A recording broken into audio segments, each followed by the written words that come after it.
Hi, I'm Laura, and today I'm gonna show you how to make crispy, perfectly cooked chicken tenders straight from the freezer, no oven, no mess, in the air fryer. Whether you're serving them as is, topping a healthy salad, or making a crispy chicken wrap, using the air fryer is the easiest way to get the job done. Now, first things first, you're gonna always preheat your air fryer.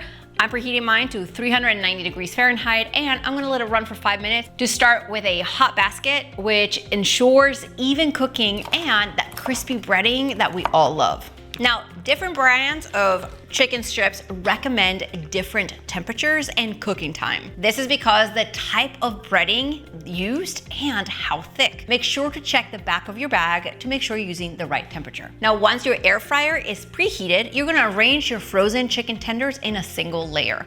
You wanna leave some space in between so the air can circulate to crisp them up properly. Now, cooking time is also gonna vary depending on the breading and size, and most are gonna take 10 to 15 minutes. My bonus tip is to use air fryer liners. They're gonna catch all the crumbs and make cleanup ridiculously easy. I'm gonna link my favorite ones below for you so you can grab them too. By the way, if you find tips like that helpful, give this video a thumbs up and don't forget to subscribe for more easy recipes. Use some tongs to flip them over halfway through to make sure both sides get nice and crispy. The good news is that frozen tenders are always pre-cooked, so what you're checking is that they're warm all the way through the middle, so take one out, slice it in half at the thickest part. These tenders are great on their own with your favorite dipping sauce, but don't stop there. You can slice them up to top a healthy salad or roll them into a crispy chicken wrap for a quick lunch or dinner option. The possibilities are endless.